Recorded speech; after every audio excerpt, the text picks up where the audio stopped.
शासनाने विहीर व बोर अधिग्रहण करून त्याचा मोबदला अद्यापर्यंत न दिल्यानं अधिग्रहणधारक शेतकऱ्यांनी मोबदला न मिळाल्यास साखळी उपोषण करण्याचा इशारा दिला आहे। महागाव तालुक्यातील अनेक गावांना पाणी टंचाईचा सामना करावा लागतो। त्यामुळे तालुक्यात सन 2019 मध्ये पाणी टंचाईग्रस्त गावांमध्ये शासनाच्या वतीने नागरिकांना पाणी मिळावे यासाठी काही शेतकऱ्यांच्या विहिरी बोरवेल अधिग्रहित करण्यात आल्या। ज्यांच्या शेतातील विहिरी बोरवेल पाणी पुरवठा होत होता त्या शेतकऱ्यांनी आपल्या शेतातील पिकांची पर्वा न करता पिके वाळवून जनतेची तहान भागविली। त्याच शेतकऱ्यांना आज मोबदल्यासाठी शासन दरबारी अवहेलना पदरी पडत आहे।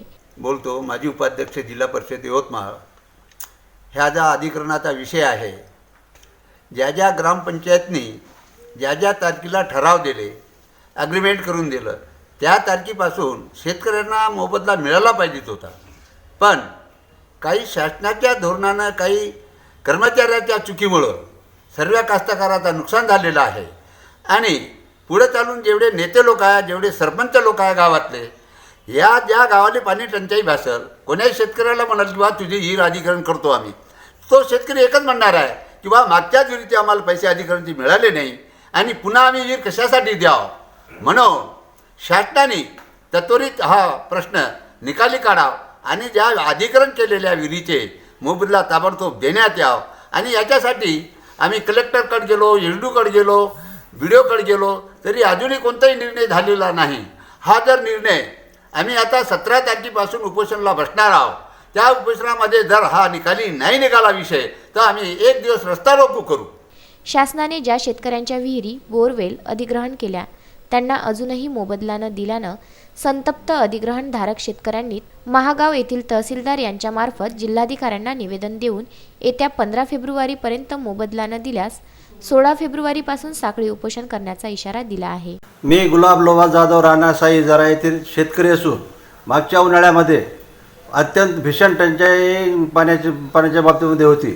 त्यानुसार ग्रामपंचायतीने माझ्याकडून माझी विहीर अधिग्रहण करून घेतली आणि उन्हाळ्यामध्ये मी 5 एकर हळद लावली होती, परंतु जुलै महिना उजळला तरी त्यावेळेस पाऊस पडला नव्हता।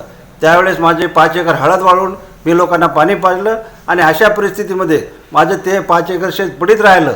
मी एक नागरिक या नात्याने शासनास विनंती करू शकतो की त्यांनी आमचा झालेलं नुकसान तर देऊ शकत नाही, पण आम्ही जे पाणी पाजलेलं लोकांना त्या पाण्याच्या मोबदला त्वरित आम्हाला द्यावा, नाही तर आम्हाला या आमच्या मोबदला विरोधात काहीतरी आम्हाला वेगळं पाऊल उचलावं लागेल अशी आम्ही शासनाला विनंती करतो। BDO साहेब वावरात येऊन अधिग्रहण करून पाहून आमचं पाणी घेतलं। ते म्हणले की बा तुम्ही पाणी द्याले हे ऊस कसं वाचवता, तर आम्ही म्हणलं ऊस वाळून तुम्हाला पाणी पाजवं। आम्ही 2 एकर ऊस पाजून पूर्ण गावाला पाणी पाजलं, रात्रंदिवस मोटर चालू ठेवली। आत्ता ते म्हणतात की बा महिना 1.5 महिन्याचे पैसे भेटतात, तर आमचं 2 एकराचं ऊस वाळून यांना फायदा काय आमचा?